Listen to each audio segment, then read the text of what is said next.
want to thank everybody here, including our partners from the Springboro Franklin Public Library and also the Miami Valley Communications Council for their support of this program. This session is being recorded for rebroadcast on the MVC Springboro channel for those of you who live down here, and also be available on YouTube channel, the City of Springboro's YouTube channel. I'm going to ask you to turn off your cell phones and other devices for that purposes so we can get a good sound. I am holding here a lot of stuff, but I have 3 shirts.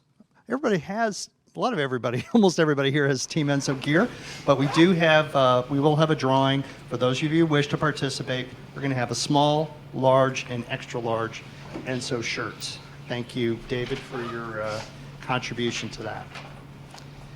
What is BPAC? My name is Dan Boron, by the way. Didn't say that already. Sorry about that. I'm the community planner for the City of Springboro, and I'm also the liaison to our Bicycle and Pedestrian Advisory Committee, and that's been around since 2009, and it's responsible for making Springboro a bicycle-friendly and also a pedestrian-friendly community.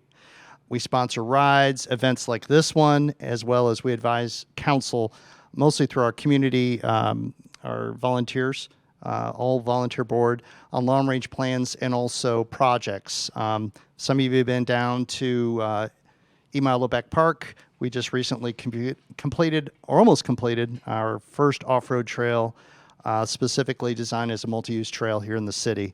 It's due to be finished, I think, in about 2 weeks.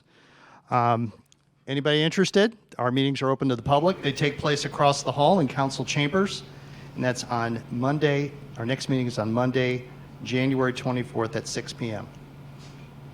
We have more speakers as part of this program, not just about biking, but about also walking and other programming. On the 31st, we have a instructor from Ohio State University who's going to be talking about the Camino de Santiago pilgrimage route in northern Spain. Very good speaker. That'll also be here, as well as Otto Bone from Spoken Bikes down in Middletown, who'll be speaking here on Wednesday the 16th. We're going to spread out all the chairs, get rid of all the chairs and tables, and have a session about bicycle repair up close. Both of those events are at 6:30 here in the community room. More information can be found at bikingintheborough.com or reach out to me at that address here, as well as my email address and phone number there.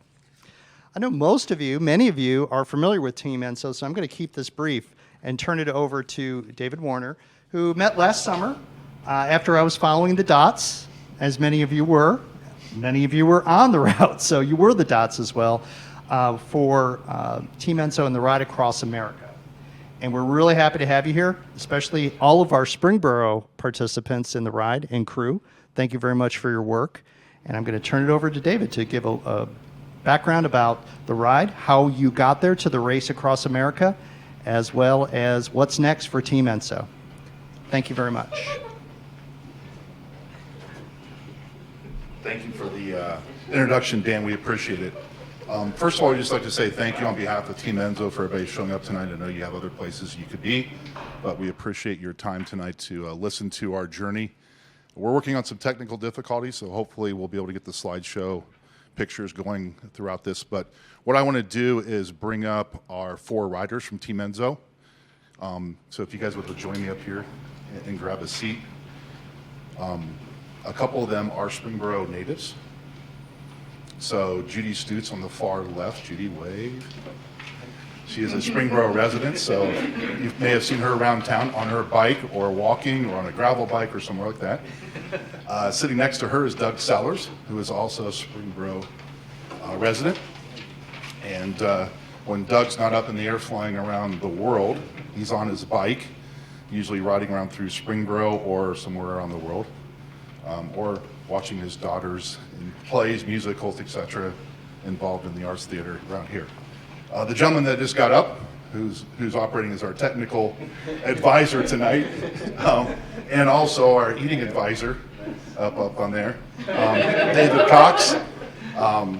David Cox is not a member or not a resident of Springboro, but has been involved in this community through some different events as well. And then next to him in the red is Dr. Mark Dinkins.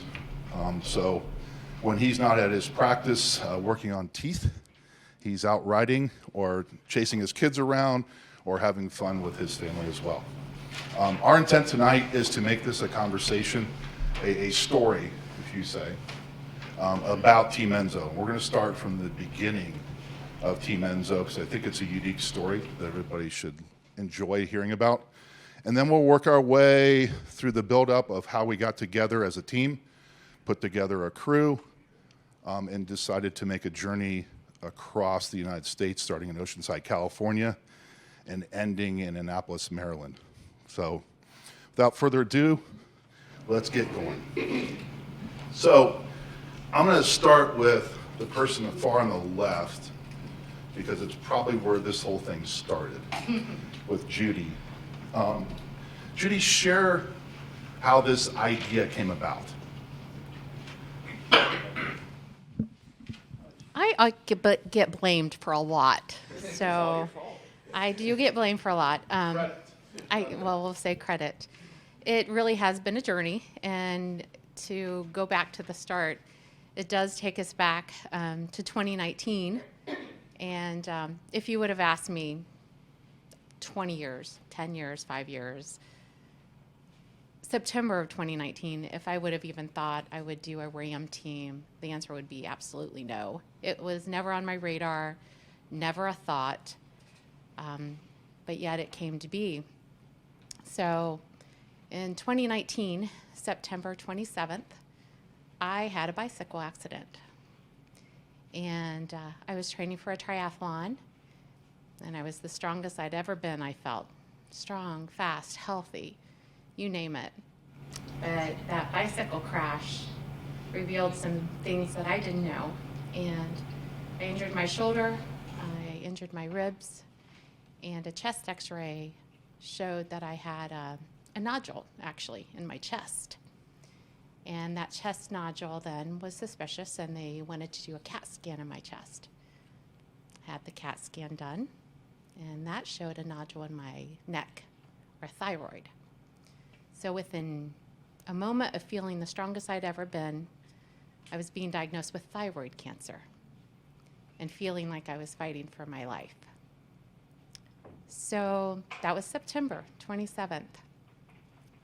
In between that period, I shared with personal family, a few friends, and had surgery scheduled October 30th.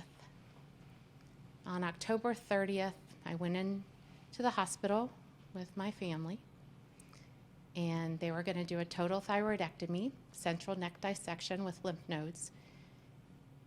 Again, never thought a second about bicycling or RAAM. Came out of surgery, and the nurses asked me what my goal was. Place your goal on the whiteboard. What is it? Their goal for me was to feel better.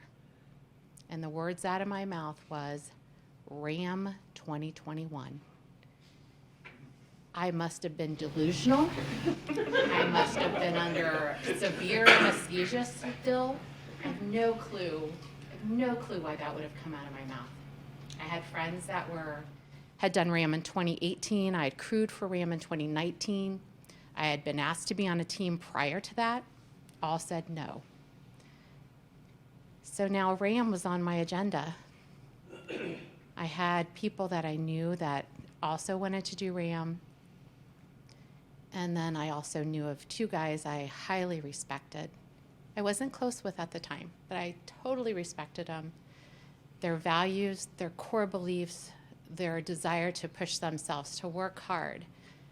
And that would be Doug Sellers and David Cox.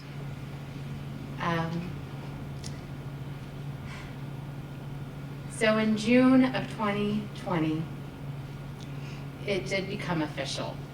David, Doug, and I did our first ride together, our first RAAM training ride together. We signed up in August of 2020, and they personally knew Mark. They had ridden with him for years and had a close relationship and spoke highly of him, and we became a foursome.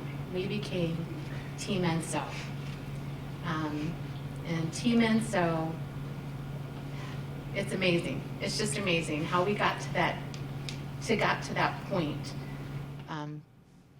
And I really want the guys to share now with how we named ourselves, because it wasn't a my thing, it was an us thing. It was all of us together. We came together and worked to it and came out with the name of being Enso. So who wants to fill that stage? Yeah, so let's pass the mic.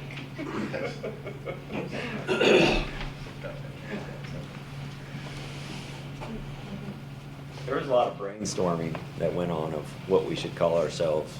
And ironically, today I watched a movie that was what initially came out of my mouth as Enzo, but it was Enzo, which was from the movie The Art of Racing in the Ring. And like I said, ironically, that was on today and I watched it. But I had just said that because we were brainstorming names, and that came together. And I think when you researched it, you found the Enzo. The beauty of imperfection. Exactly, which is the Enzo symbol. The imperfect circle, basically, and it comes. I think it originated in Japan, and it's basically just a swirl of a paintbrush, and there's no, like a snowflake. There's not two exactly the same. They're always a little bit different, which then we added that, the beauty of imperfection, and saw a lot of pieces of imperfectness that our world, what the four of us are, and moving through that. And it was pretty quick that we all completely agreed that's where we needed to be. So, Good job. Good job, Doug. Good job. So Doug, what is Team Enso now? I mean, it was a concept and an idea, but now it became what? You guys went about getting it organized, getting a charity put together, not-for-profit. yes, we chose to do this more, not necessarily for us, for the race. We wanted to do it for a lot of people that can't do these things, and we had Dave and I shared the same charity, but we split into 3 different charities that we could raise money for things that we're very passionate about, and which we ended up raising over $80,000 for the 3 charities. And Stephanie Spielman's fund, the Gary Sneese Foundation, between Dave and I, for military, and the Thyroid Cancer Survivors Association. And we had an amazing outpouring to help us support those. And then we also trying to change the community, the bicycle community in Dayton, of people that are avid cyclists and all that stuff, and as a very inclusive, kind of community where, fortunately, we've been trained very well by people we've surrounded ourselves with. We know a lot of things, and we're not above, dropping back to the slowest, most novice person in the group to help them through it and teach them the things that help them enjoy cycling and going longer distances and going further and doing all those things. And we really kind of embraced that, of really trying to change the elitist atmosphere of, really, high-end cycling that we, racing and all that kind of stuff, and not being everything for us, where, for years, a lot of cycling teams and all that stuff, not by fault, but it just ended up being a more elitist kind of thing, and we tried not to be that. I don't think we are that. So, Well, depends on who you ask. I think the important thing is you got to remember what was going on. you know, when we started this, I mean, we were on, you know, at the start of the pandemic, and the global freakout. And I was, coincidentally, I was over in Spain when it started, and I barely made it back. And then we were all, you know, we were all quarantined. We were all, you know, sheltering in place and all that good stuff. Well, the good news was what we did was outside, and we didn't have to hide behind the living room curtains. Okay, so we got out, and that's when Judy approached me. I'll never forget, it was down in Corwin, and said, "Do you want to do RAAM?" And I was like, "Must be out of your mind." Smiled ear to ear, man. But I did, because again, we needed something to focus on other than ourselves. I mean, in most things in life, you need something to focus on other than yourself. And when you do that, and you have a purpose, and you have a mission, and you want to raise money, and willingly do something that people, you know, but we willingly chose to subject ourselves to this adventure and this journey. And the people that we were working for to raise money for, these are things they didn't choose to do. They didn't choose to get breast cancer. They didn't choose to get thyroid cancer. They didn't choose to get PTSD or get limbs blown off, things like that. So, you know, that's what kept us, you know, motivated, that we had a greater calling, you know, besides ourselves. I don't know how many of you ever heard of a guy by the name of Graham Obery. If you ever read or hear about the Flying Scotsman, he was a guy who won the world championship twice in the 4,000 meter pursuit back in the early 90s. And he also was going after the world hour record. And for those of you familiar with cycling, that's, you know, one of the things you see a lot of people do. It's you know, the pinnacle of cycling is to go after the hour record. You know, Eddie Merckx has done it. You know, a lot of the, you know, famous, you know, pro riders have done this. And on July 16th, I think it was 16th of July of '93, he went to a velodrome in Norway and decided he was going to do this. He said, I'm not going to go try to break the record. I'm going to break the record. Well, he went and he did, got on the velodrome track, and an hour later, he was a kilometer short of breaking the hour record. But one of the things that happened was he had rented out the velodrome you could do it in 24-hour periods. He went back to his hotel room. He began drinking a lot of water so that he would get up every couple of hours to go to the bathroom and stretch his muscles, because he got up and he did it at 7:55 the next morning with very little sleep. So on the 17th of July, he goes in, he got the hour record by 624 meters after failing less than 24 hours prior. And the moral of that story is he walked in and he said, look, he said, I had the swagger of Butch Cassidy. He said, this is blitzkrieg. You know, I'm doing this. He said, it's pure mentality. He said, yesterday I was a mouse, today I'm a lion. And I think that's one of the things that I sat there, and when Judy asked me if I wanted to do it, I said, I don't want to be a mouse. I want to be a lion. You know, and to be a lion for somebody else who isn't choosing to go through the trials that they're going through. He's also the same guy who said, I'm not ever worried about, you know, crashing my bike doing 85 miles an hour. I'm worried about sitting in a chair at 90 wishing I'd done more. So We always say it's not about the bike, and it is about the bike, but it's about what the bike can do for us to do for others. It's about where the bike takes us. There's so much more than just riding our bicycles, and that was the whole purpose for us, because it wasn't really about RAAM for me. To me, it was about survival. It was about living. And that's what this encompassed. It was, we have this imperfection in our lives. We're imperfect. There's so many obstacles for us, but so many larger obstacles for others. And it's like, well, what can we do? It's like, well, it's imperfect. Let's take what we've got. Let's enjoy. Let's live. Let's share.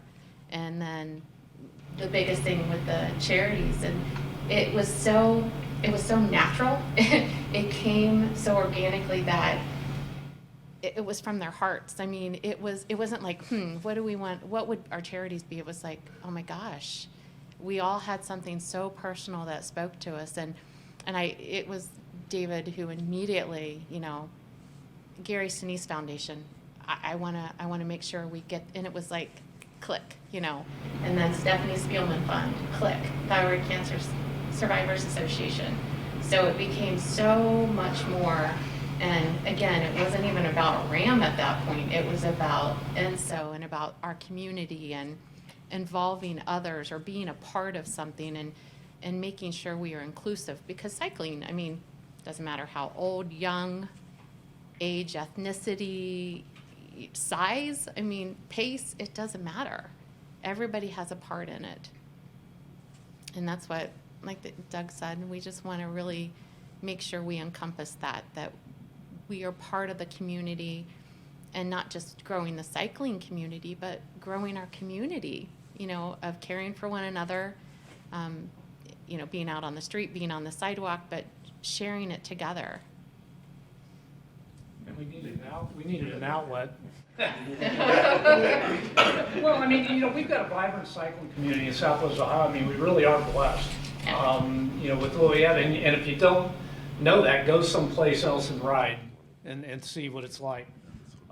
I think everybody can. I think they're okay, right? Good. Yeah. Okay. Are you okay back All right. there? So and this was an opportunity for us to really, racing is, we're doing 30 to 40, road races, criteriums, in a season, and we went to 0. So we needed something to scratch that competitive itch as well. And a 3,067.9 mile race across the country will do that. And in true Enzo fashion, we did it imperfectly. So you like how you can just ask a question and it kind of goes on for 20 minutes. This is a really neat group, and there, there's some connections, and everybody in the audience and out in TD land that's going to see this may not know about the 3 charities as well. So can we spend just a few minutes talking about the 3 different charities? And I know, Mark, you had a personal connection to the Stephanie Spielman Foundation too. So my wife is a breast cancer survivor, and so talking about the lion comment is David set a goal of $25,000 for his charity, and in the back of my mind I was thinking 5,000, and then I saw him do 25. A little bit of competitive spirit there. And so I was like, well, I got to match him. It's got to be 25, and so all 3 of our charities, we raised over 25 for each of those 3 charities. So that's really cool. But Stephanie Spielman, she's a classmate of mine back in North Canton, Ohio, and she was diagnosed early at 30 years of age, and then lost her battle in her 40s. So because of that, I've supported that fund for a long time, and I really wanted to do something special because this past year I just retired from practice actually, and so I really wanted to go out kind of with a bang to say that. So I was glad that Dave set that lofty goal, and we were able to accomplish that for that charity. I want to talk a little bit about what the Gary Sneese Yeah, Gary Sneese Foundation, serves, veterans and their families. They do just all over a ton of things for, our heroes, our first responders, and one of the things he says, that you can never do enough to, say thanks, for what they do, but you can always do a little bit more. And, one of the things I love about they build adaptive housing, for veterans, disabled veterans. They take care of, widows, orphans, of military and first responders.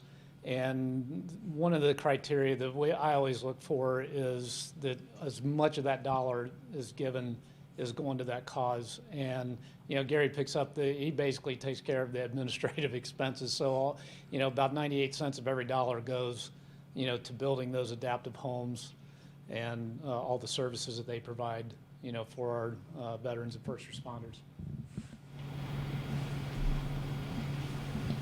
And then, as I mentioned before, mine is the Thyroid Cancer Survivors Association. Very personal, of course, to me. I chose that because it's an organization, again, that the majority, the money goes towards not just research, but education and support to those thyroid cancer survivors. Going through it, the process myself, I've said it over and over, I was completely surrounded and loved, but I still felt lost. I still felt alone. And doing the research, this organization helped support and give me the education and the things that I needed from a patient perspective. I work in family medicine. I know all the clinical stuff. I know all the academic stuff. I can diagnose and treat it myself, but guess what? When you're on the patient side, of course it's totally different. So it was a learning experience, and it's something that I grew from, but I needed the support. The Thyroid Cancer Survivors Association provided that, and it was something that, knowing, the statistics and actually educating others about it, I thought that's what I needed, and of course, very dear to me. So we now have the 4. We And now you guys, have the the 4, and you guys decide, okay, we're going to take this journey, the Race Across America, which is RAAM. It's 3,000 miles. 3,067.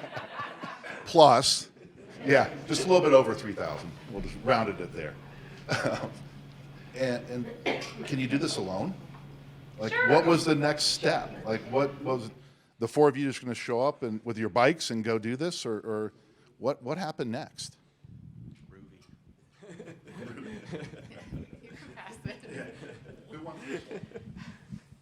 So RAAM definitely, again, is not and I'll say this, it can be a solo event, meaning a solo rider. But by no means is RAAM ever a solo event. So as a team of 4, and even if you had 1 rider, 2 riders, or 4, it is definitely not an individual event. It takes a village. So our village included Dave Warner, who herded us like cats or loose rabbits. So our families who sacrificed so much time and energy, our friends, again, who volunteered their time to be crew members, to support us, to come along the journey with us, and that's where we had 12 crew members. It was something where a crew member is those who, from the start, they trained with us, they traveled out to California with us, and they followed behind us in a car going anywhere from 4 to 40 miles per hour. So it's sleepless nights, and so that's, yeah, well, my mother's present, 50 miles per hour. You weren't going 50. You weren't going 50. I didn't go Jimmy wasn't going 50. We'll confirm that. Well, we had, Dave, so we needed some organization, because one of the things, we're all pretty good at riding a bike. Okay, but then the logistics and planning, fortunately, I think there's been 35 years of this, so there's a lot out there that we were able to access as far as research and whatnot to look into what we needed to do. Dave was a team manager, we needed crew chiefs, and then we needed crew. So we had to assemble this team, from scratch. And I'm telling you, for something like this, you have to have the right people, the right mix, because it can go sideways really fast when you've got sleep deprivation, when people are hangry. So we'll get into that later. Well, I know we've got some more crew members here in the audience, so if you don't mind just standing up, there's a few people out in the audience. I know the whole crew's not here tonight, but we do have some of our crew members. Just stand up so that way Carl can get you. Wave back there to the audience that's in TV land out there. And Dave's right. It takes a special crew to make this whole thing happen. These 4 riders would not have gotten from point A to point B without them. And if somebody ever says, "Hey, come crew with us," it's a great way to see the United States. Well, yes and no. You're going to see the United States, but it might be through your eyelids, trying to keep them open sometimes as well. But it is a unique experience as And well. if you're not familiar with that moving part, we were 24/7, so we were a constant moving machine, so the four of us, sleep was a priority. Our crew, they slept when they could, and they slept way less than we did. So, you know, Yeah, so- and did it all. Everything was for us. They're feeding us and they're making sure we're sleeping and all that, and then they take care of themselves. And that sacrifice for us, in a volunteer sense, was amazing. So. That's the part I miss the most. I had to do nothing but get on the bike and ride. I had to do nothing else. But the mechanics of how this actually transpires, we really had two crews. So you had two shifts, two riders for each shift, and then you had the support crew. So we had a navigator, you had a driver for the follow vehicle. Then you had a leap vehicle that had 3 people plus the off rider in that. And we typically did roughly about 8-hour-ish shifts, plus or minus. So what would happen is, while one crew is on the road, one rider is on the road with a follow vehicle, the leap vehicle is going up the road either 10 miles or an hour up the road or whatever that part of the team decided to do. The off shift would go 4 or 5 hours plus up the road and try to get some sleep. But that's when you had to do it. And it sounds like a lot, like, oh, you're just doing this 8-hour shifts. Well, there was the travel time to get there. And then you have to eat, and you have to recover, and you have to do laundry, and ice. So you're lucky if you're getting 2 hours of sleep during that 8 that you're off. So I don't think you guys would have survived without your crew, right? And I remember asking, Crew make or break. yeah, what was the goal of this RAAM piece? And Judy, Doug, Mark, and Dave all said the same thing. Our first goal is to arrive safely. Safety. Is to get from point A to point B safely. Everybody intact. And our second goal was, could we do it in a week? Yeah, 7 days. But goal number 1 was way ahead of goal number 2 out there. And we can say that we did both. Yeah. Yep. So we'll talk here a little bit about RAAM as well. But Mark, I want you to, because you had to, we'll talk about getting out there. And so, if you think about it, we have to get what? 3 vehicles to California. You just don't throw them on the back of a pickup or a semi-truck. You have to drive them out there. So you brought your brand new van. Right. What, you guys had maybe 100 miles on it? Probably. And decided that that's one of the vehicles, and so you Yeah, journeyed out there, right? Yeah, we left a week early. So we wanted to hit the Grand Canyon and hit some spots, just kind of take it as a vacation going out, knowing that needed some rest time before the race anyways. But one of my major goals was really heat acclimation, because I knew it was going to be 115, 120 degrees in the desert. It's like, I'm not sure about that. I'm not sure if I can ride a bike in 120 degree weather. So You missed it by 20 degrees. Poor Susan. So, we're in Las Vegas, 117 degrees, driving down the highway, windows down, AC off. And she's still with me. It's amazing. And then we were at the Grand Canyon, and I would just sit down on the porch, 110 degrees, for an hour or two, and drinking as much water as I could. It was like, I got to get acclimated to the heat, because I knew that was going to be huge. In terms of elevation acclimation, really didn't have to do that, because we're just up and over. But heat was the huge thing. Wonderful. So we had to do some preparation for RAAM. I'll let Doug talk about this for a few seconds. So we did a few events before we actually got out there, right? We practiced a couple things. May sound simple, but we actually had to practice driving a vehicle, right? Yeah. Our sleep vehicle is my Sprinter. Some of you saw it out in the parking lot out there. 24.5 foot Sprinter, and most normal people don't drive 24-foot vehicles. And so a lot of people hadn't driven that and get used to something that big, but also now we're mixing it up with the other vehicles. So we had to practice exchanging the bike riders and all that stuff to get them going, and the leapfrogging and all that stuff. So we had a couple days where we split it up by a couple weeks or a month, but just practicing where we all get together and go through and practicing, exchanging bikes, and basically each crew member has a job of electronics to get them on and off the bike, get the bike off the rack, get the other bike on, make sure the bikes, every time we swap that 8 to 9 hour shift, we'd have to do full bike swaps from the Leap car and the Follow Me car to the Sprinter and back and forth. So the last thing we want to do, yeah, coolers, all of our personal food for that particular crew and team. And so That's happening where? Like on the side of the road somewhere. Yeah. And Cars going by 50 and some miles an hour. yeah, in the middle of the desert, in the middle of the night, 120 degrees. And so all that stuff we had to rehearse that stuff. You know, it's so easy to forget stuff when you're dealing with the stuff that we're dealing with. You don't want to leave, forget a bike, forget wheels, forget. And we didn't. You know, and we didn't. We didn't. Yeah.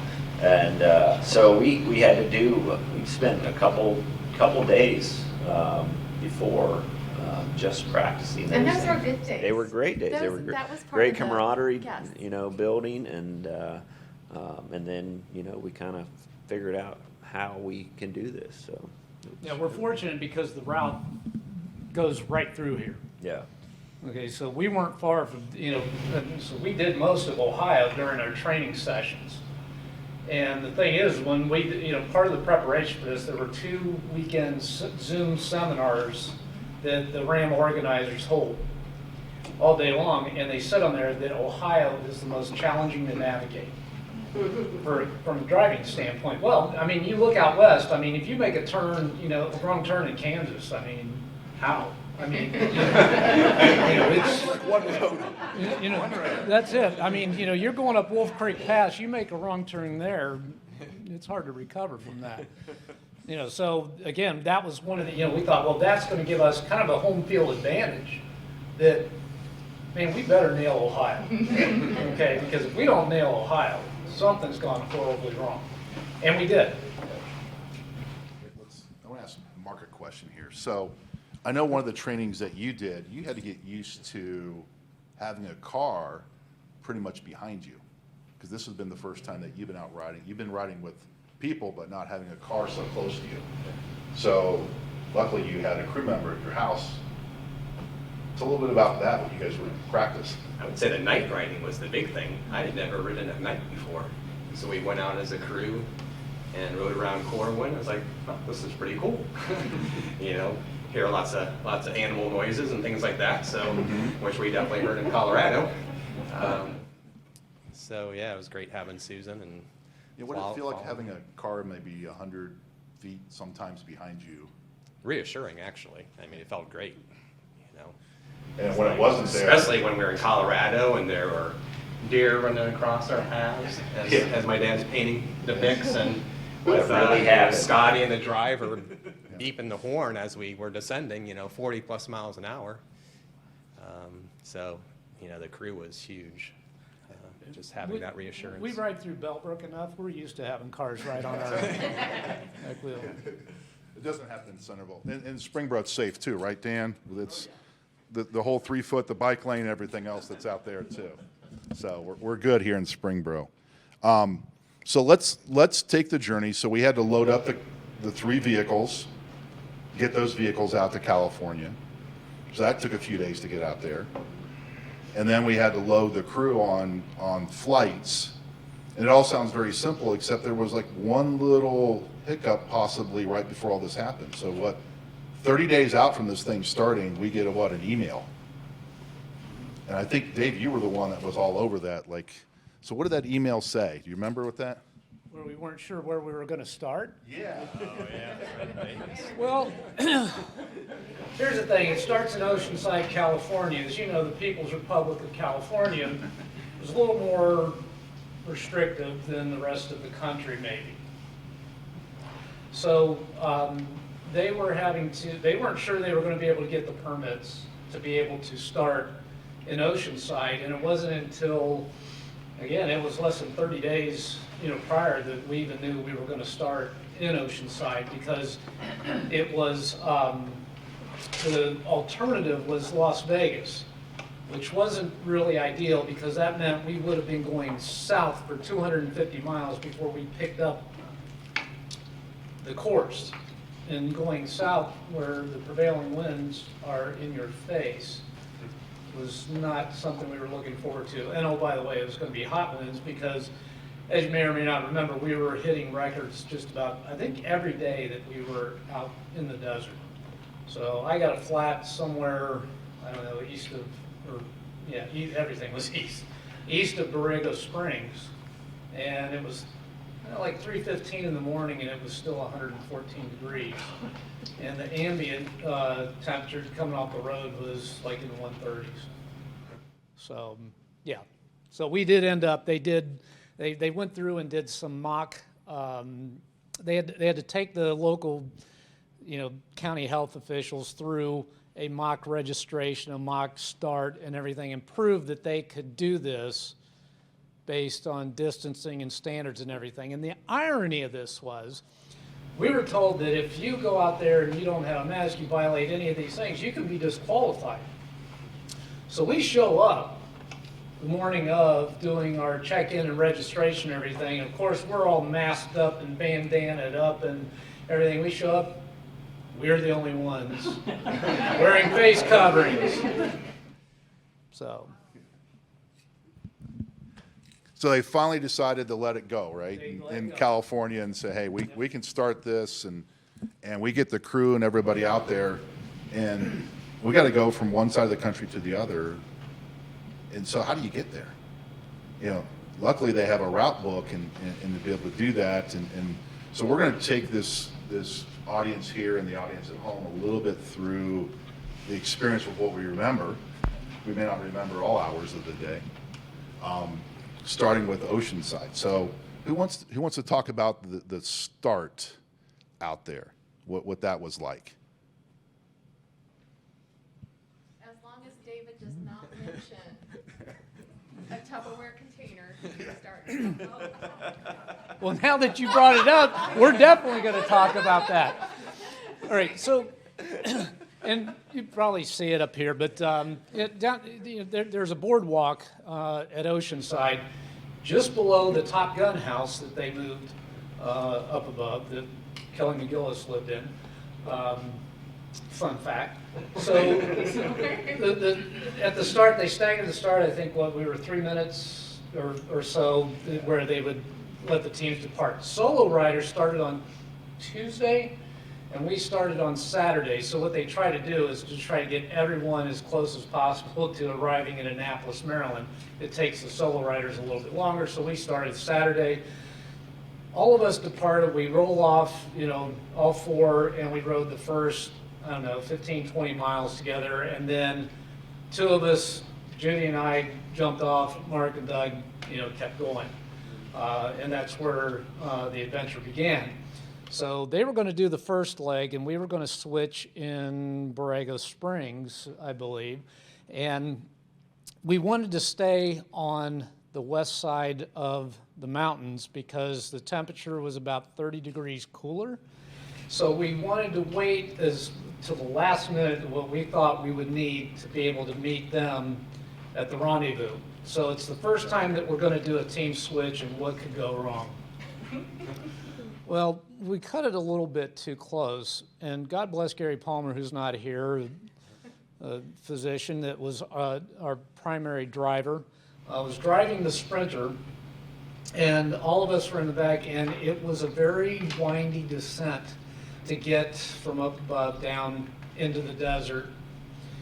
And Judy was going to be the first rider relieving Doug, and as we're descending, a little motion sickness kicked in. We were all just doing everything we could to hold on because it was just whining and we were trying to make time, and Gary was driving that thing like a Formula One driver, through these hairpins and these switchbacks and whatnot. And you guys okay back there? Yeah, we're fine. We're tough. We're RAM racers, right?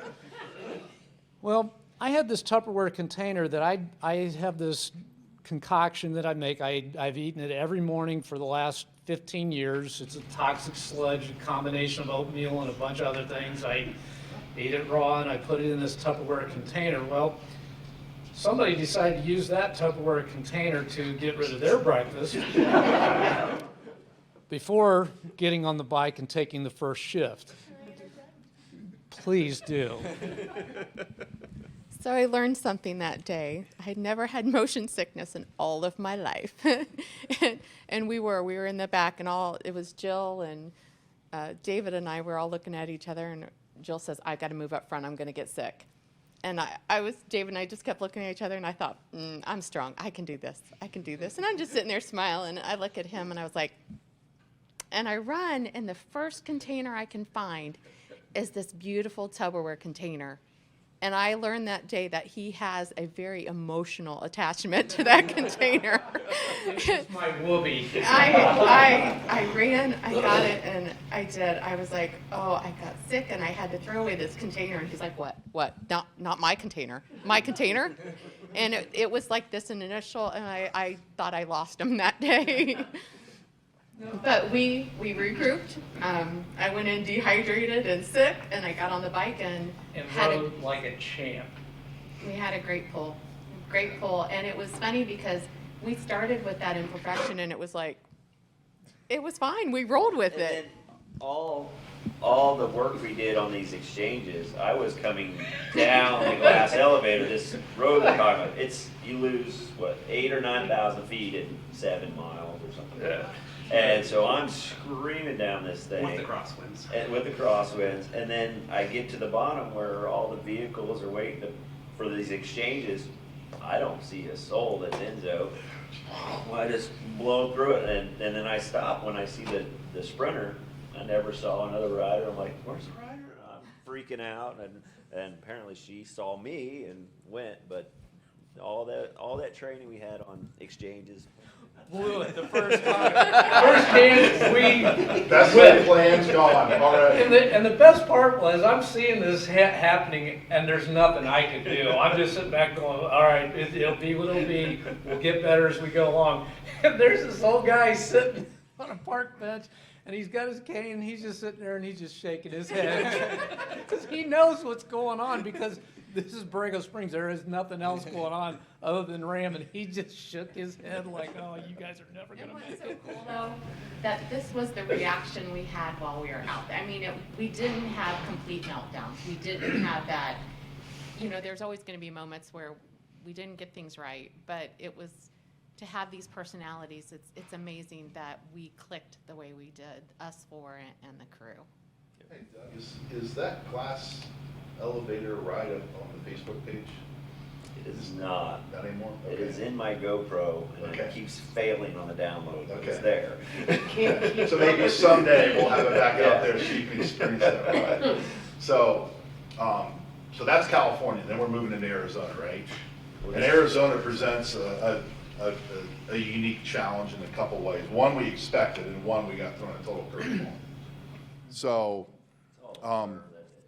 there's a reservation out there, right? Indian reservation. That is very particular. They grant us access to the reservation. Meaning the RAAM riders, the RAAM teams, but there are certain rules that you had to follow. What was the feeling going through the reservation? Hot and dark. So let's talk about the hot and the dark. So My one memory is feeling, okay, it's a desert, it's hot. I don't know how hot I am, but I know I'm hot. So I took a drink of water, and that water was so hot. It was like coffee. It's like, okay, it's really hot out here. and that was like ice a few minutes ago, right? Oh, it was crazy how hot. So what was it, like 145 coming off the ground, something like that? Yeah, I think that the air temperature was like 124, 127. So, I mean, it's just like somebody just pulls your lungs out of your Yeah. body, and, I mean, Now what, somebody want to talk about, we anticipated heat. yeah. So we took a special precaution because for those riders that have never ridden in that temperature, there can be some damaging things that can happen to your body. Obviously hydration, everything else, but think about the thing that's closest to the ground, is your feet. So anybody want to, maybe go grab one here real quick.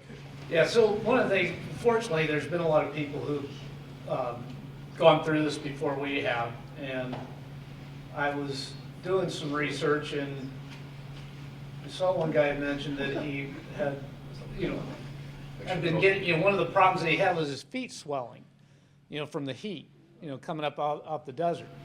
So I got online, Googled, I was looking for something that would reflect heat that we could put on the bottom of our shoes, and so that's the Duragold that I got off of an auto parts supply website, and it is good up to like 800 degrees, which I wasn't sure that was going to be enough once we got out there and felt. However, I think a lot of whether or not it actually had any effect didn't matter. The fact that we thought it did. Now that was option 2 though, right? Because I know that we try to reach out to NASA for the space shuttle shields, right? That was option 1. Well, I thought having asbestos on the bottom of my feet probably wasn't the And a best little heavy too, idea. right? Yeah. So we put the Duragold heat on, the Duragold tape on, and I think it did have an effect because when I got on to ride, I was going up the first big climb. I can't remember what it was, but they had just put a top coat on the asphalt, or just seal coated it, and it was blacker than the ace of spades, and it was so hot, and I wasn't sure that I wasn't worried about my feet. I started wondering about the tires, if we were going to have tread, separation and whatnot. So having the right equipment made all the difference in the world. And getting that helped with the mental aspect. Tire pressure an issue when it got hot? Yeah, I mean, I ran really low pressure. Yeah. So I mean, I was running. I mean, again, being lighter, I mean, I usually run like 65 up front, 68 in the back, and I was dropping it down into the 50s, because then it would heat up. One of the things we did have, fortunately, was Scott Myers, and Stephanie, his wife, is here. Scott Myers was we'll call him our personal mechanic at the time, and making sure, he had multiple names, so making sure we had the equipment up and running, making sure, the tire pressures, but double checking everything and repairing what needed to be repaired. But he definitely double checked our bikes, and that was one of the things with the bikes, and making sure through the heat that everything was protected. So we anticipated that heat, right? So we were kind of prepared, but I until saw- you're in it, you can't really prepare for it, even as hot as it gets here. Well, And the and training we did here in you Dayton. would find out things that we didn't, that were counterintuitive. We had the ice socks, to put ice in and everything, so you'd think light colors.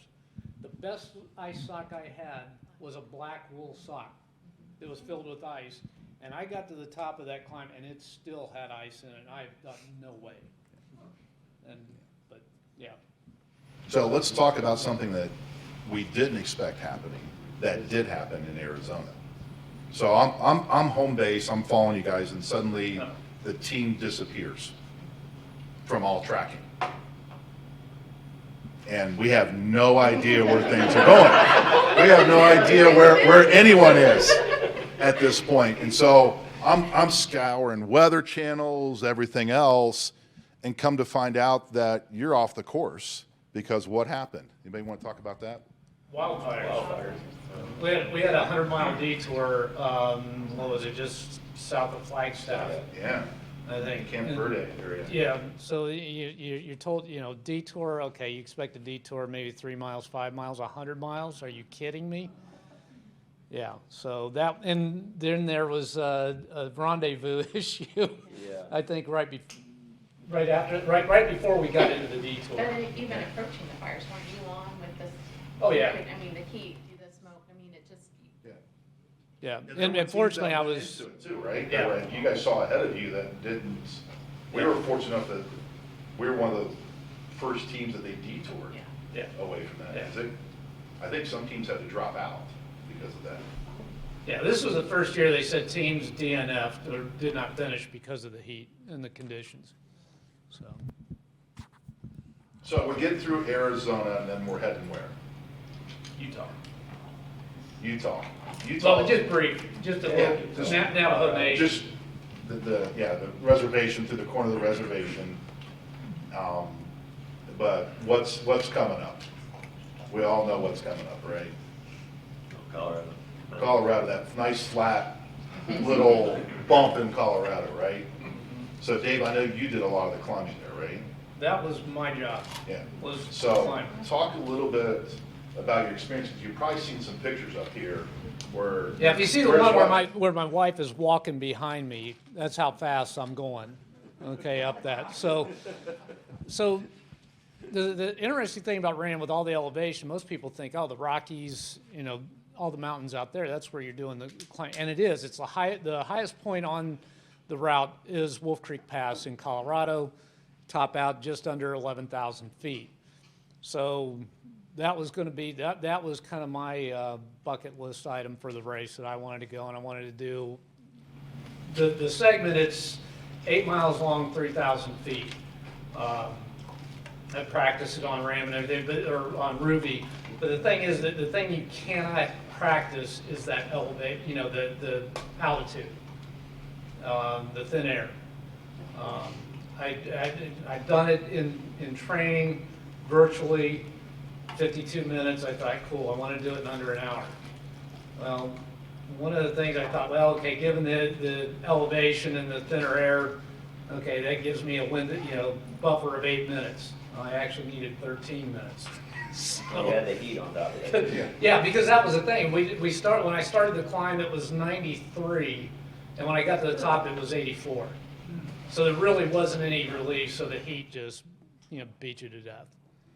So, but fun fact on RAAM, 60% of the climbing comes after the Rockies. So I'm looking at the route book here, and we're getting out of Colorado and we're heading into Kansas, and there's a little thing I highlighted. It said caution, wind currents. Who wants to talk about wind currents? Who had the fun experience of riding through those little wind currents? Well, You were. Arizona, that was. we all got the experience of riding through the wind. So what we had, I think, what was it, 30 mile an hour, 35 mile an hour, I guess, sustained of, yeah, I don't, Yeah, we, planning sustained of 30. Planning Destined ran 40. too. Judy and I were like, we got Kansas, we're gonna get on our TT bikes and just all across Kansas. Because it's flat, right? It's an easy ride. Because typically, historically, that's what the strategy is, where the teams have been successful, because by then you might have maybe a cross tailwind, but not a headwind, cross headwind. So the thing is, Gene, one of our drivers, said it was painful watching as I'm riding like this at an angle like the old Batman movie, shows when the camera angle turn.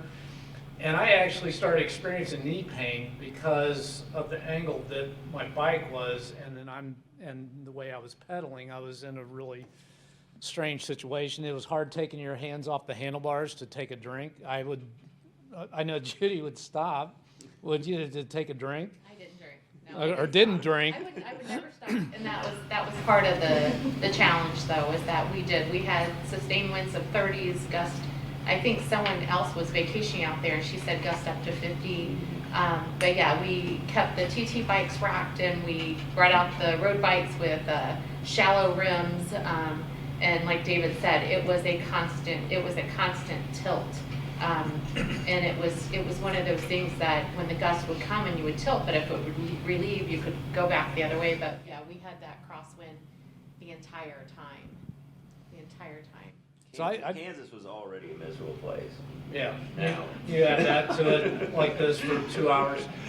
And the thing is, I would try to time when you go by Oh, a silo buildings, or a silos, building, and yeah. you'd reach down, grab, and Yeah, drink real that's quick what and I get would it back, do. and then You would find a house, you would get say, back okay, on- I can grab a drink because the winds will let up, and you had that period of time before you'd hit that strong gust again. 'Cause you couldn't But take that's- both hands off the No, couldn't handlebars. take There's both. no You way. couldn't- I mean, just to take one off, so it was a timing issue, the drink. it's one of the few times because I was going over one of the little bit of elevation that was in Kansas, going over a highway overpass, and I thought I was actually going to get off the bike and walk it because the winds were so crazy around that overpass that I thought, there's a good chance I could probably hit the deck doing that, but just, kept going. Another fun fact, we were in Kansas, and it was a geographic halfway point. And we were stopped, we were in a convenience store. I wore a kilt to, when I take the kid off, you get everything off and let everything air out. Walking in with a kilt, and everybody's going down and grabbing provisions and whatnot. I'm standing in line. There's a guy looking back at me, and he's kind of looking me up and down. I said, yeah, we're doing, Race Across America. And I said, just so, he was asking me about it. He knew what it was. And I said, you guys are the geographic halfway point. And he's like, yeah. He goes, so you went through like Arizona and the desert out there. He goes, how do people live out there? And I'm looking at him like, you are kidding me, right? You do know where you live. And I think we've all decided, at least personally, I can't speak for them, but I don't care if I ever go through Kansas again. I don't even want to fly over to Kansas again. Were those winds unusual there for this year? Was that unique to this, Yeah. this year? Just like the heat. Yeah, I was gonna just say, like- check 1, 2, 3. Yep. Yeah. It was just this chosen year, right, that this came up with. Well, since we brought the kilt up, we can't forget this story too. So, and I'll use Dave as the example. So, you want to talk about your McDonald's experience, and so just to give everybody an idea of like the calories that get consumed when you went. Was it in Kansas that you went McDonald's, or was that before that? That was Missouri. Missouri. So we're heading to Missouri anyway. So. We're in the Missouri. Yeah, we're in Missouri, so this is All right, so this was a laundry stop. We were off at the laundry. I knew there was a McDonald's probably less than a mile away. And by, the third day, I think we were all pretty much sick of the Infinite and all the normal stuff that you use as a cyclist to, hydrate for nutrition. Didn't want any more Clif Bars, didn't want any more shot blocks, any of this stuff. So you just really crave greasy food. And one of the things also, because I was starting to feel a little dopey, and I thought it wasn't just sleep deprivation. I was having trouble just connecting dots and doing simple math. And I walked over to the McDonald's, and I went in and I looked at the menu, and I said, "Give me one of each." And the girl looked at me and she just kind of chuckled. And I said, "No, I'm serious. Give me one from each category." And it was the breakfast menu. Fun fact, $32.87 is what one of each costs at McDonald's. So I walked out with my grocery sacks. I sat down on the curb and I proceeded to eat $32.87 worth. But here's the other thing, what I figured out, we needed fat. We weren't getting enough fat. And that's what I needed to put the dots together. So then after that, it was the quarter pounders and the pizzas and all that. I was walking back to the laundromat, and I had a little bit of food in a bag, and then in my other hand, I had the iced tea. It's 4-lane highway. It's a little busy.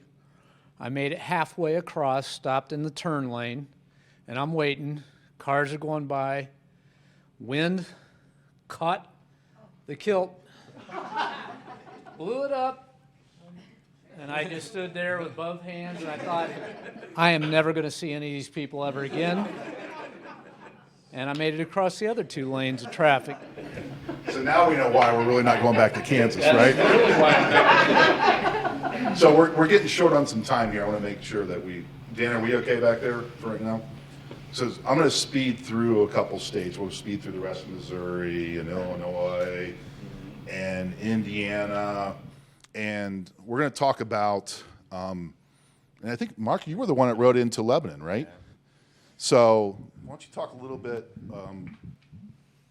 what happened at Lebanon, Ohio at the Bob Evans when you showed up? Yeah, I calculated. I had that calculator going. Okay, when are we going to show up at the Bob Evans? When are we going to do it? When are we going to do it?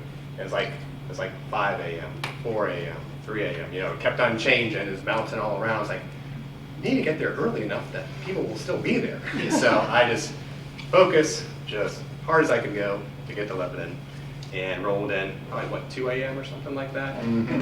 Dave had a nice food spread for us. Saw my dad, saw family. It was great. Yeah, That your was sister's probably, sign that was there? yeah, the sign was Says hilarious. what? I didn't actually my see brother that. rode across the United States this week. What did your brother do? Yeah, I didn't actually see that until after RAAM. But yeah, that was really memorable. I mean, that was a tough moment actually rolling in there. Definitely had some tears rolling in the parking lot and seeing all the friends and family there, and it was amazing. So we got a chance to get you guys revived a little bit because you're running low on fumes at that point. Get some non-grocery, like fast food things in you and get you healed up, and then we take off, and there's an OU grad in this group, and he decides, hey, you know what? I got Athens. So Thank what was God. it like? What was it like riding through the old stomping grounds, Doug? It was Mark and I trading off as we're heading into Lebanon, and so it just started getting, as we got into our stomping grounds, it really just, it changed the whole race and the mentality of the race. And then, you know, after Mark goes in there and we see people, of course, these two had gotten there earlier and their break was spent, you know, with family and all that stuff, so they didn't get much sleep, and they had to push their way to just before Athens into Albany, and so I felt for those guys, you too. So, but we went and sat in the end of the street that I used to live on when I was going to OU out by the airport, and then I got some sleep. Then one of the guys I worked with at the airport came out and saw me in the morning before I went out. And then when they got in there, then I started heading down. And Scott and Ruth were on the radio. They said I was just jabbering the whole time, pointing everything out. And So excited. And but it was really neat, and you know, just a whole different mentality once we started getting into Ohio, and then to go through there and push into West Virginia was I mean, the race went by like that once we came through Ohio, and that extra OU piece and all that stuff was a big boost for me. So, and then, like he said earlier, the mountains are. There's more climbing in that area than out west, but you know, it's what we're used to. It was. So how were the flat. legs feeling at West Virginia for you guys? 'Cause Felt great. It's all a little like That's where I finally got to steal some climbs from David. Yeah, yeah. It Because I was, told him, I said, I'll wrestle you for this one. Because I mean, it was like, you're not getting all, you know, and we did. It was pretty cool getting into that. But it was going back to Ohio, even Indiana though. I just want to thank everybody who came out. Indiana, they were there in Indiana. I mean, Effingham, Illinois. yeah, that's it. Effingham, Illinois. I mean, but they were there and they were cheering us by name. You know, I was on the road and I'm like, who are these people? I mean, they were in states before we ever got to Ohio. People had driven out, and We had Oak Creek people yes, it in was Effingham, Illinois on bikes. so amazing. They didn't ride over. No, they didn't ride. Yeah, They drove over. But yeah, They parked in the parking lot. We're doing little laps. Yeah, so once we hit Illinois, like they said, it was a big blur. Illinois, Indiana, I mean, it went fast. It went so quickly. It was like Ohio, and before we knew it, we were in Chillicothe and getting ready to hit, you know, the actual more climbing, and that was I'll cool. tell you, one of the things that was interesting around when we started in Illinois, Indiana, we started catching some of the solo riders. Yeah. That was frightening.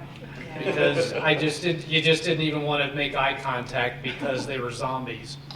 You know, on the bike. It was just, and it made my mind up that no way, no how, have no interest. Just because you can doesn't mean you should pass. And for the first time in the 39-year history that 39 years that they've been doing the Race Across America, a woman won overall solo. Former Israeli Defense Forces, tough as nails. And I actually caught up to her at the top of a climb in Maryland. This was probably about 11:30, midnight or so. And I thought I was going to pull up, and I needed to change headlights because on the descents I was outrunning my light. So I was going to put a brighter light on the front. And I pulled up and saw her and her crew attending to her, and I decided to just go another 100 feet down because she looked I thought she was in bad shape, and I wasn't sure she was going to be able to continue. Well, when we finished, and they were interviewing, we went down and watched her come in probably, 8 hours after we got in, and they were interviewing her, and the reason why she looked the way she did is one of the things that happens to solo riders when they're riding that long, they have this thing called Schirmer's neck, which is named after one of the founders of the Race Across America, where they're unable to hold their heads up. And so they come up with a lot of different ways to keep their heads up using PVC piping and Gorilla Glue and, all this stuff.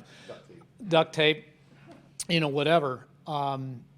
What we found out when they interviewed her is in Oceanside 11 days before, she shaved her head halfway up her skull, and her crew took and braided her hair and tied it to her heart rate strap in the middle of her back to keep her head up. That's why she looked like this when I saw her.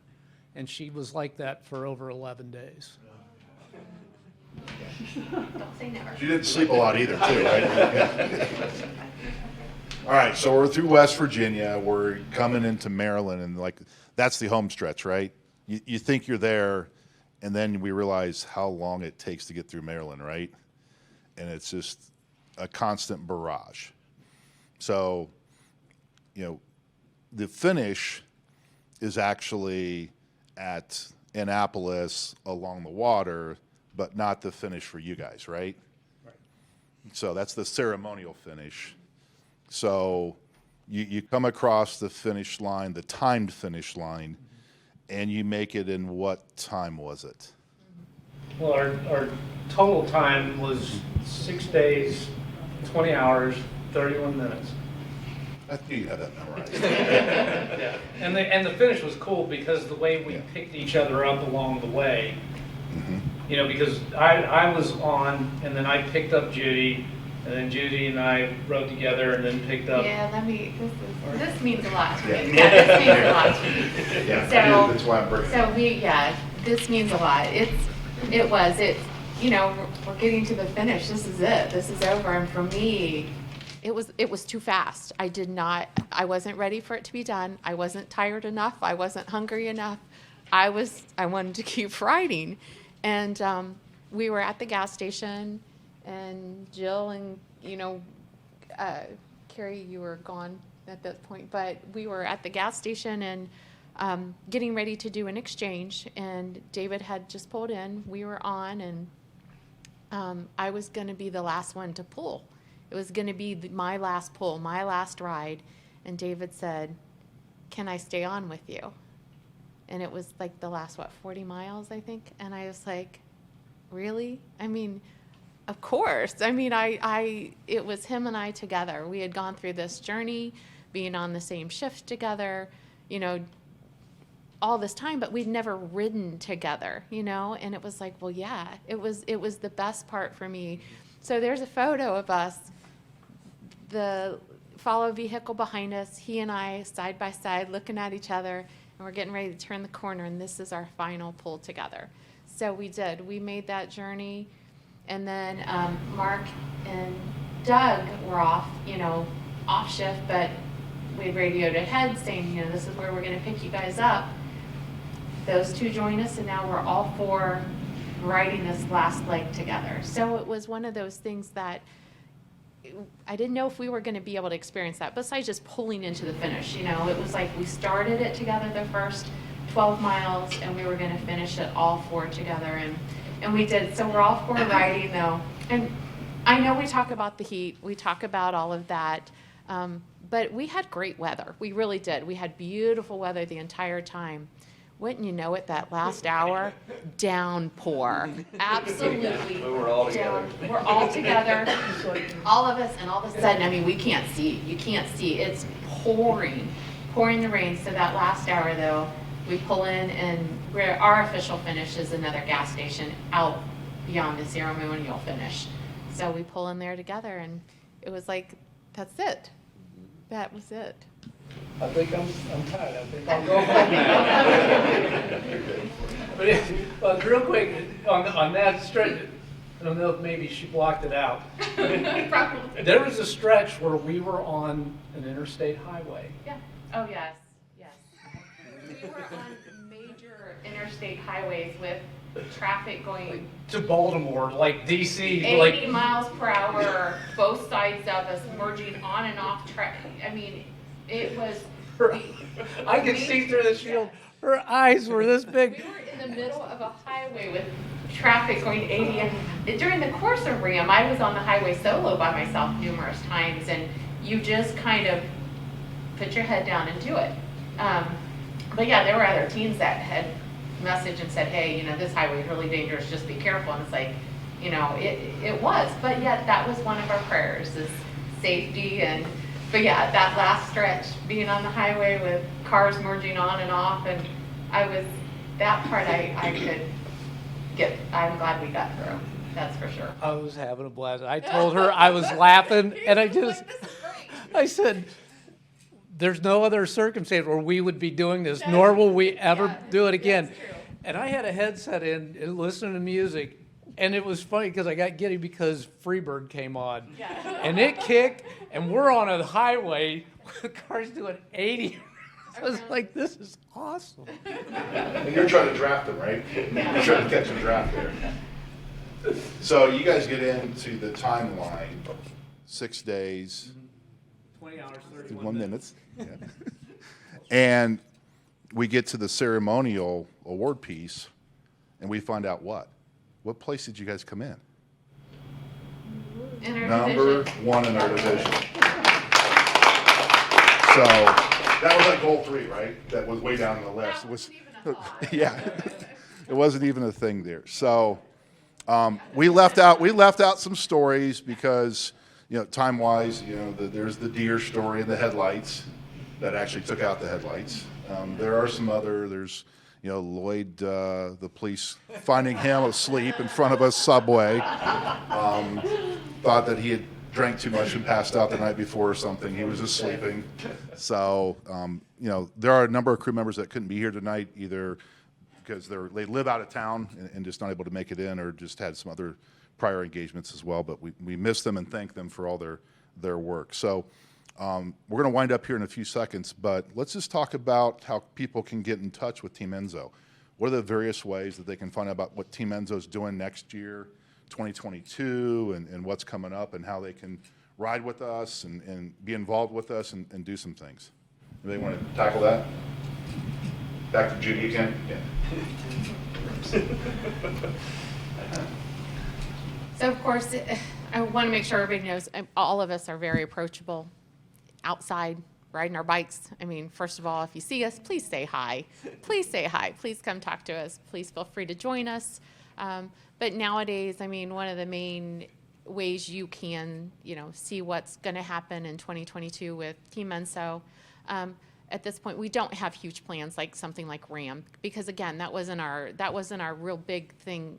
I mean, it wasn't just about RAAM. So we have different events that we all have individually. We'll do events as, you know, team throughout locally in the community. But yet, most of the things that happen nowadays are posted on social media. Not all of us are very active on social media. I mean, it's just not something we all do. But we do have a Facebook page, and it's Team Enso.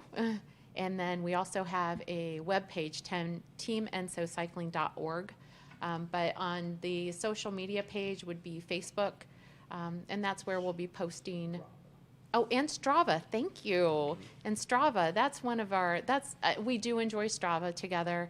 We have a Strava Club the Team Enso Cycling Strava Club as well, that it's open to everybody. It's one of those things, again, we want to make sure we include everybody, everybody's welcome.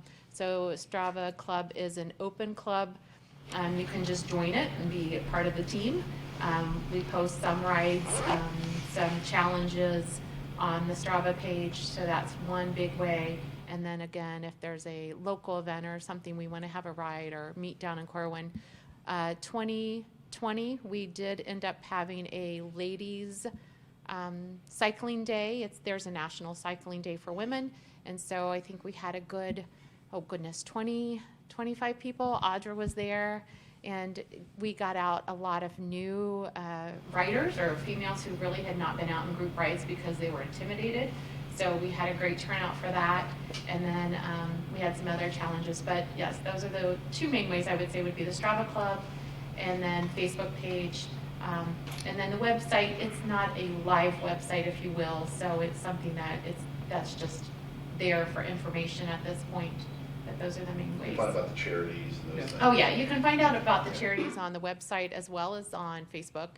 So all the Facebook has all the links to all of the charities and more information, just about the team in general, but definitely Strava. Join the Yeah, club. I mean, we ride all disciplines. I mean, gravel, fat bike, road. And the other thing is we want to do is we want to help people, cyclists in the community become more competent and confident, cyclists as well. Teach people how to ride in a group. Experience, some of the things that we've enjoyed, being part of this, community in Southwest Ohio. Because it is vibrant and it is growing, and it's just I think not everybody has to race. We like to race, but not every ride is a race. Right. Okay. Now every time I drive somewhere, when Google Maps says here's your ETA, I say time to beat. Take that away from them.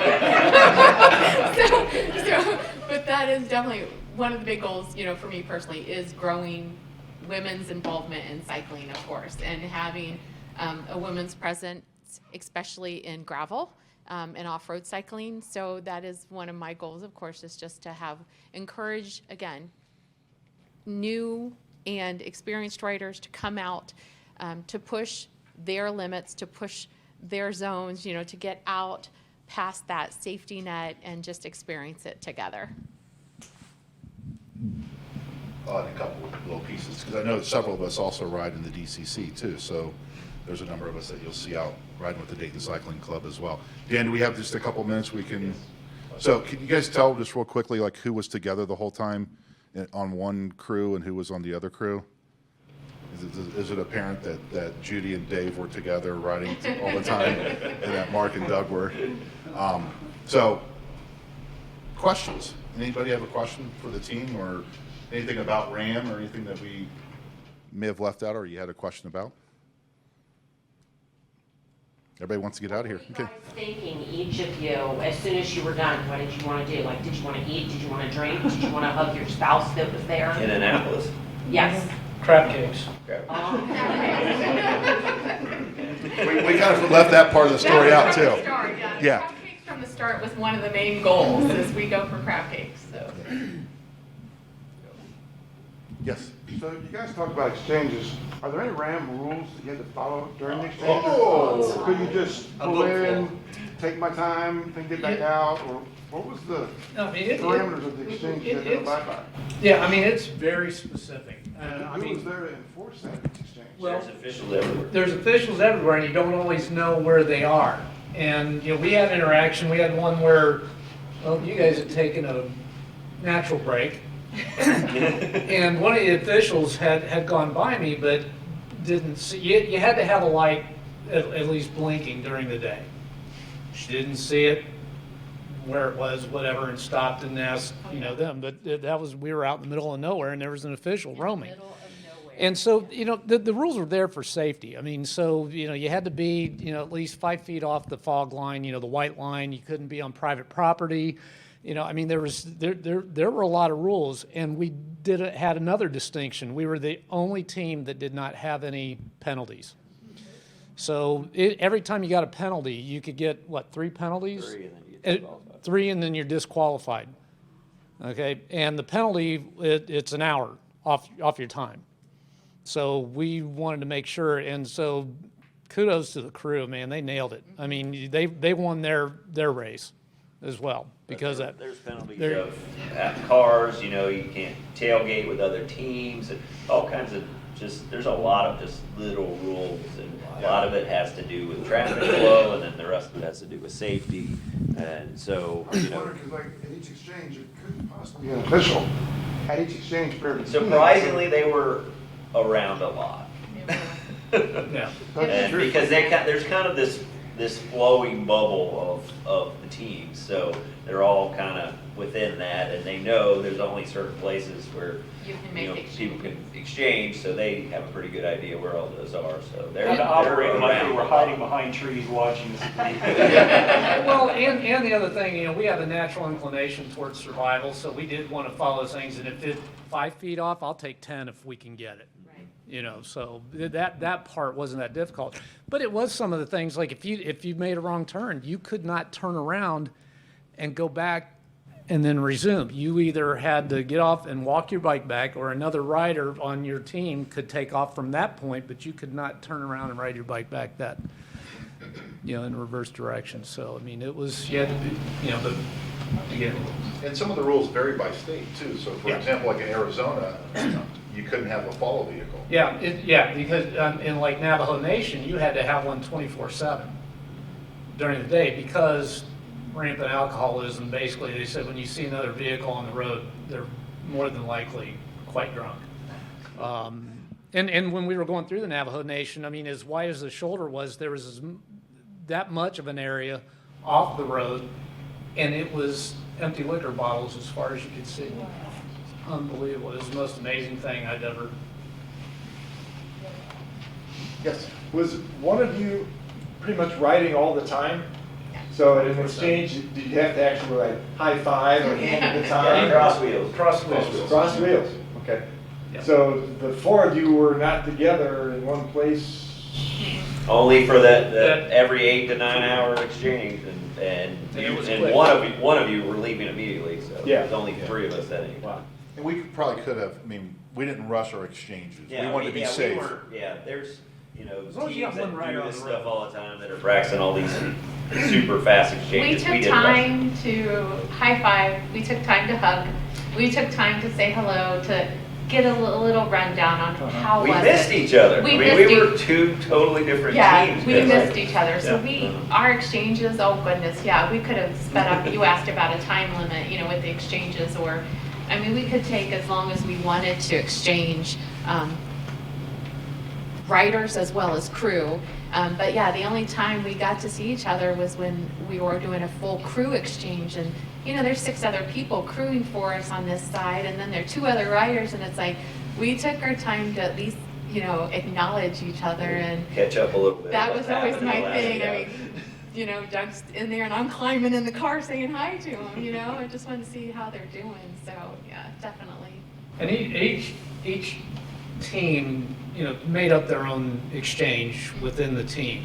You know, like I know there was a period of time where you and Mark and Doug were doing like 10-mile pulls, And right? David and I were doing hours of pulling, Yeah. you know, where we decided that works well for And we us. did ours, you know, kind of like on terrain or, Yeah, you know, timing, timing or just whatever. different things. We were faster, but.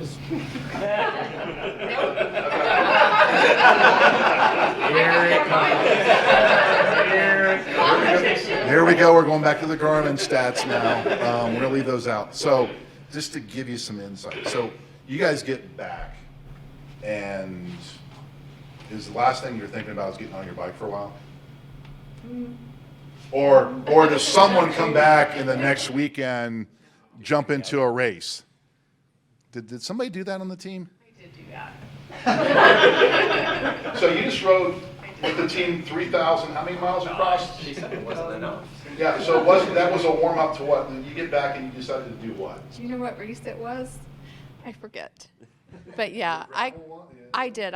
We got back from RAAM, and I told you, I mean, I had such a blast with these guys. I mean, it it's one of those moments that seriously, I didn't want the journey together. It wasn't RAAM. It was that journey of how close we'd become and what we shared, and just didn't want that to end. And but I got back, and for me, the best way to deal with, you have this big thing happen and you just finish it. It's like, you got to settle back into normal life. And that's what I did. Came home and got back to work. And the next weekend I was like, well, there's a gravel race. Why not? And so, I just filled the calendar with that day. And it was something, I just needed to do. Spin the legs out is my, how I thought. How many miles was that gravel race, though? I don't know. It was long. Like 100? Yeah, it was long, but yeah, it was a long ride, but Judy experiences regret more than we do for some of the things that she does, so. I enjoy it. I definitely enjoy it. I think we all, we just kind of eased our way pretty much back into it, because, this time last year, we were on a Zoom call every Monday night, at 8 o'clock, that lasted forever, how long. And we were doing a lot of indoor, riding. We would do group rides on Ruby. This time last year, we were probably putting in 300 miles a week between indoor and outdoor. Now it's kind of fun just not having to do that. Any other questions from anyone else? As long as you're asking. So all four of you are racers, and I raced, and I ride with you, Dave, quite a bit. So when you go out on a race or a ride ordinarily, you're hammering pretty darn hard. In most of your training rides, you're hammering. This ride, you probably had to approach it differently. How was that for you to realize I can't hammer here up? That was part of the reason Mark and I were doing the shorter pulls, and because we could go hard and then get in the car, get air conditioning, every half hour or so, we could get back in the air conditioning, we could get food, we could get water and all that stuff, not have to worry about doing that on a bike, and get a nice break, and then, every half hour, we're back on the bike, we can hit it hard, get back off. And so that was part of why we were doing it that way. And I wouldn't say we were hammering it, but we could go a little harder than going an hour and a half at a time or something, where, especially in the heat, it wasn't. I'm so tired, I will never drink a hot bottle. We did that a lot, yeah. An hour and a half at a. Yeah, a lot of it was just because of the terrain, because I was like the designated primary climber, so when we got to elevation, so I just needed to tap it out. And when you're climbing, you got to get into a rhythm, and once you get into that rhythm, you don't want to get out of it. And if I've climbed that far, I'm going down that hill too. Okay, so then, yeah. That's one of the things I hate. Ruby stops at the top. I'm like, no, I want to go down.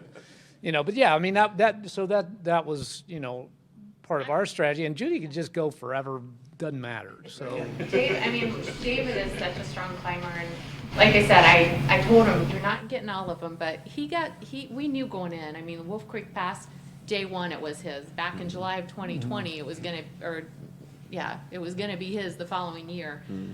But yeah, it's something that, like you said though, for him, how climbing is, for me, I can get on and just ride, and I can ride at a good steady pace for a very long time. It could be hours where you don't. And it's one of those things that was one of the concerns. Even Scott Myers was concerned, you're going to burn out. I'm like, no, I won't. This is what I do. This is my talent. I don't have many, but I can ride at a steady pace for a very long time. And you guys were keeping track of your heart rate zones.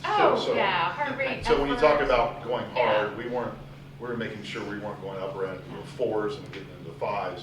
A lot of your riding was in zone 3 and zone 2. There was one pull I did that, it was 90 something miles. I averaged 24 miles per hour or something. We had a tail, or we had a crosswind at that point. She was the only one that got a tailwind. It was a tail cross. So I couldn't go by speed. I couldn't go by my distance. How did I feel? How was my heart rate? That's fine. I was eating, drinking. I was feeling great. There was a reason why I went it was like a 96-mile pull. It was because we had a flat tire on one of the cars. I was like, well, you need to go get it fixed. We can't exchange riders. Go get it fixed. I'll be fine. You know, just pass me a bottle. I'll be fine. And yeah, that turned into be a really long pull, but it was okay. And it wasn't 120. I mean, I had done my 120, degree pulls, and those were short. We kept those shorter. But yeah, there were circumstances where we would change more frequently, but over, I would say they did 20 minutes to an hour, where David and I typically would do an hour and on, because that's what fit us. He climbed for longs and I stayed on and, for long. And the thing is, I mean, we had to kind of check our own egos too. When it was time to switch, you needed to switch, not what you wanted to do, but it was what was going to benefit all of us. And the crew. I mean, we didn't want to burn the crew up. We had to be sensitive to what they're going through. And sitting behind us, going across the country at 19 miles an hour, so not switching too frequently, but also enough to where they got to get out and kind of get the blood moving too. Yeah. It was interesting. A couple of times we decided, we're going to go a little bit longer. All of us felt it when we got back in the car as the off rider. We started dragging when we went longer than we were normally doing, and our crew did too. We were all kind of getting tired because we were used to every half hour just all of us doing something, and it was interesting to watch that change when we did try to expand it out, when it got flatter and stuff like that. So. And I found out with heart rate zones after day 2, I couldn't get my heart rate above 120. So I was in zone 1 for the remaining 5 days, I think. Your heart rate as well? Was it Unless they looked at our Strava. Yeah. Oh, okay. But But we had some communication pieces. They had headsets on, everything else. And Yeah. in constant communication of how you feeling, what's going on, and talk tests, we would call it, and see what's happening too. And we spent a lot of time also talking about lingo too with the crew, because some words can sound very confusing. So we developed our own little language that we used on the crew too for navigation. I didn't talk to anybody. Dave just wrote and nodded and ate. That's it. Well, we thank everybody for coming here tonight. We thank those in attendance online. Team Enso found out about us. And I'm going to answer the question that's probably somebody's afraid to ask. No, there is no plans for RAAM in 2022. So. Or 3 or 4. You're doing your best look And it's on, not right? because of the race, it's the 11 months prior to the race that we don't all want to do it. Yeah, that's what everybody asks. How long did it take? Well, 6 days, 20 hours, 31 minutes. No, it took 11 and a half months. Yep. Yeah. I mean, it really, Yeah. that's when the race started.